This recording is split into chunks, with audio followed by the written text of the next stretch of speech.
Jadi artinya apa guys? Ya, artinya sekarang udah nggak malu-malu lagi tuh Malaysia mengakuin kekuatan dan kualitas timnas Indonesia di atas mereka cuy. Berjaya untuk mengikat pasukan Arab Saudi dengan satu sama.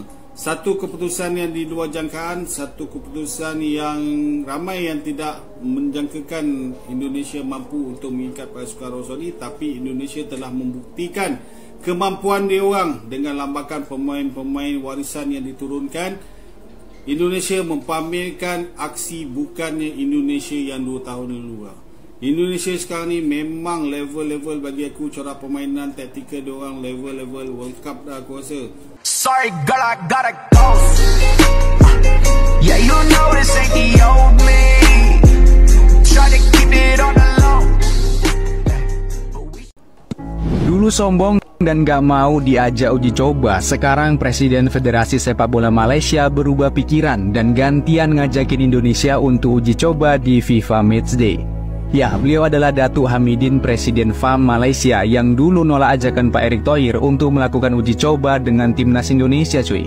Terakhir kali timnas Indonesia bertemu dengan timnas Malaysia di pertandingan resmi, yaitu di fase grup Piala AFF tahun 2021. Momen ini tentu kita nggak akan pernah lupa cuy, karena ini momen King Indo mengalahkan timnas Macan Badut dengan skor 4-1. Datuk Hamidin bilang soal laga uji coba ini, kalau ada ruang untuk FIFA Matchday, nggak masalah kalau beruji coba dengan Indonesia, baik itu tim senior ataupun tim U23-nya. Kami akan melihat kesesuaian waktu untuk kedua tim. Hanya saja peluang timnas Malaysia melawan timnas Indonesia tahun ini akan sangat kecil, apalagi kalau skuad Garuda lolos ke babak ketiga kualifikasi Piala Dunia 2026 zona Asia, ucap Presiden Federasi Sepak Bola Malaysia Datuk Hamidin. Jadi artinya apa guys? Ya, artinya sekarang udah nggak malu-malu lagi tuh Malaysia mengakuin kekuatan dan kualitas timnas Indonesia di atas mereka cuy.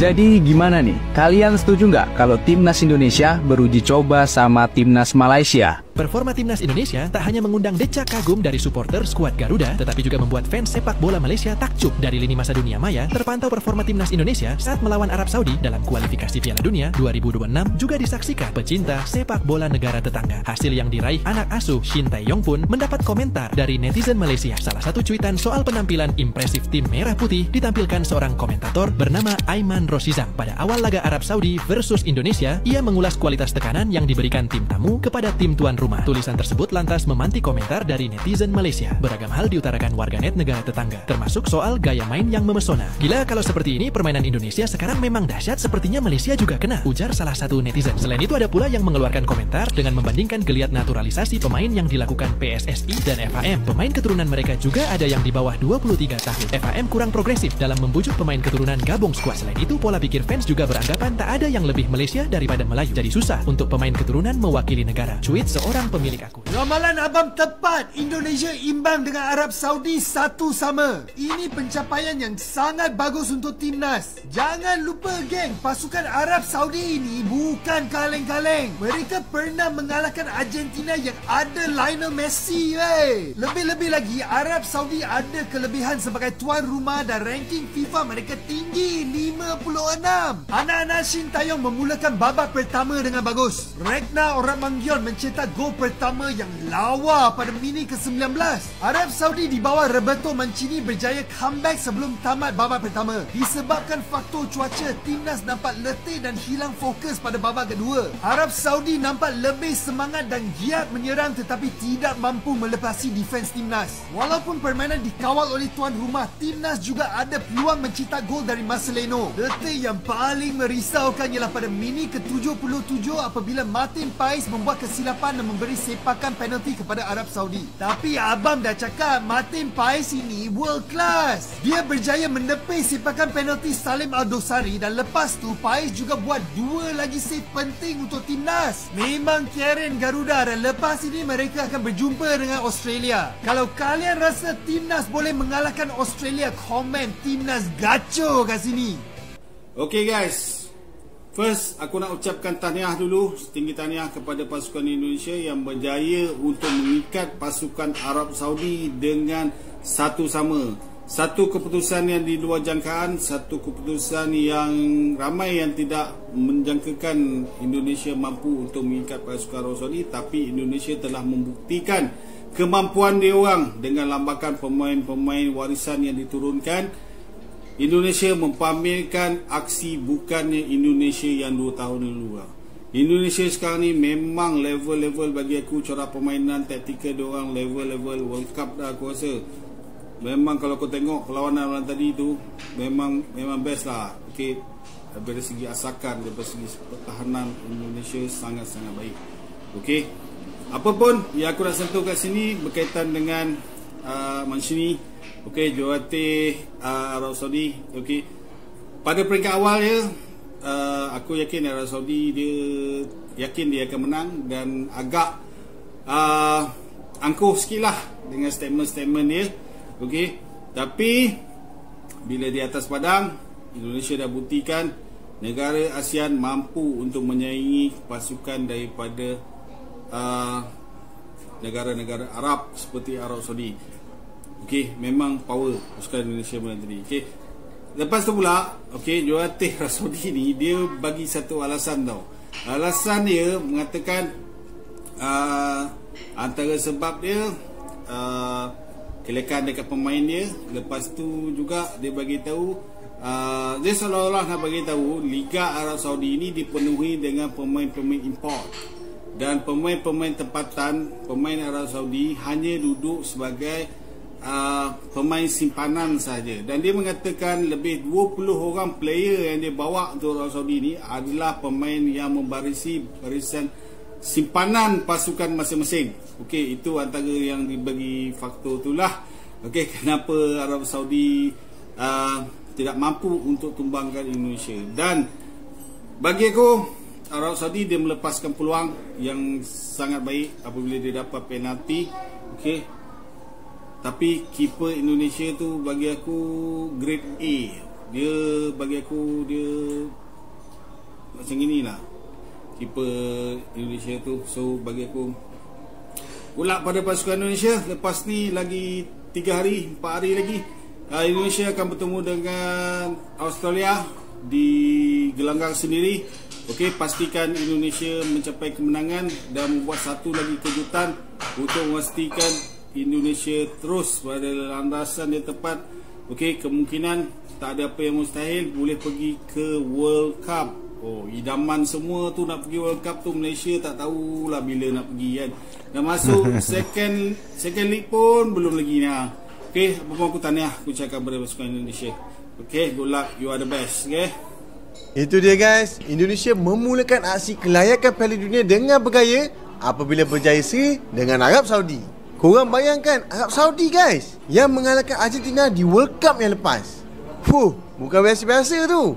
Dan Indonesia berjaya mengikat Arab Saudi seri 1-1 di tempat lawan dan mendapatkan satu mata berharga. Pencapaian yang cukup membanggakan untuk pasukan ASEAN. Tapi aku yakin Indonesia takkan berhenti di sini. Lawan seterusnya Australia pula. Dengan bermain di tempat sendiri di Stadium Keramat Pasukan Indonesia, Stadium Gelora Bung Karno, sudah pasti Indonesia akan menggunakan kelebihan yang ada ini untuk mendapatkan 3 mata berharga. Walaupun lawannya di ranking ke-24 dunia, aku yakin Indonesia tak gentar akan lawan berhabis-habisan untuk mendapatkan 3 mata penuh. Kerana 3 mata saja yang dapat membuka ruang dan peluang untuk pasukan Indonesia layak ke Piala Dunia. Apapun, bukan satu tugasan yang mudah, tetapi tidak mustahil bagi mereka.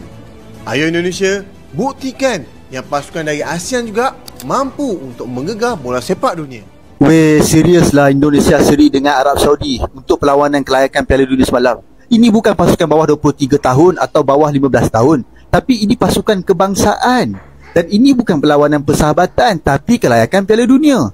Janganlah kita bagi alasan, alah ini perlawanan pertama, banyak lagi perlawanan lain. Masalahnya ini kelayakan Piala Dunia dan dia lawan dengan Arab Saudi, antara pasukan terkuat Asia. Dan percayalah cakap aku, Arab Saudi pun mesti sebelum perlawanan mereka rasa dapat kalahkan Indonesia dengan mudah dan dapat 3 poin daripada Indonesia. Nah, apa yang jadi? Arab Saudi kena kongsi 1 poin dengan Indonesia. Dan saya yakinlah semua pasukan yang dalam grup C dengan Indonesia ni, mesti diorang ni sebelum ni tengok Indonesia sebagai lubuk poin. Dan diorang semua pun tak ambil kisah pasal Indonesia kan. Tapi semalam Indonesia dah bagi amaran keras bahawa kemungkinan besar pasukan mereka lah yang akan jadi lubuk 3 poin Indonesia. Ni kawan-kawan Indonesia, boleh tak korang kongsikan apa yang korang buat sampai pasukan korang meningkat macam ni? Kongsi pada kami. Dan kepada rakyat Malaysia, jadikan keputusan luar biasa Indonesia semalam sebagai teguran untuk menjentik hati kita untuk pergi ke stadium pada hari Ahad nanti untuk menonton perlawanan akhir Malaysia lawan Lubnan.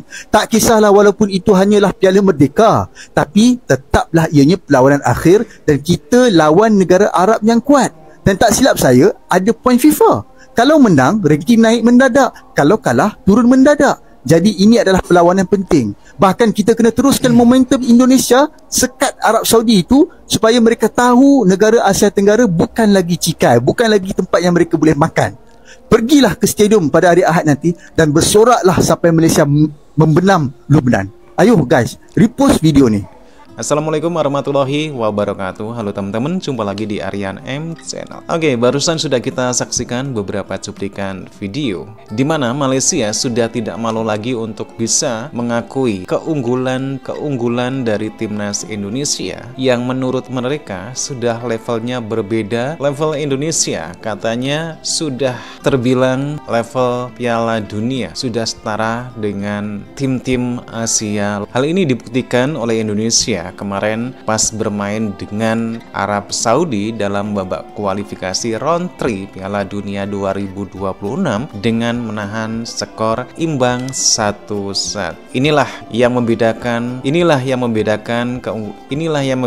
timnas Indonesia dan inilah yang membedakan timnas Indonesia sekarang dengan timnas Indonesia yang dulu. Indonesia sudah bisa bermain di Piala Asia. Indonesia sudah bisa bermain di babak kualifikasi round 3 Piala Dunia. Tentunya hal ini tidak seperti timnas Indonesia dulu yang sering dikucilkan, yang sering diremehkan oleh timnas-timnas tetangga seperti halnya Malaysia. Pernah terjadi bagaimana Malaysia meremehkan ketika mengadakan Piala Merdeka, tetangga-tetangga lain diundang, Indonesia tidak diundang dan justru malah merendahkan Indonesia. Indonesia belum selevel dengan Malaysia ketika Malaysia menyelenggarakan Piala Merdeka beberapa tahun yang lalu. Tetapi untuk sekarang ini nampaknya justru Malaysia lah yang sangat ngebet untuk bisa mencoba timnas Indonesia yang sekarang. Dan ini fakta.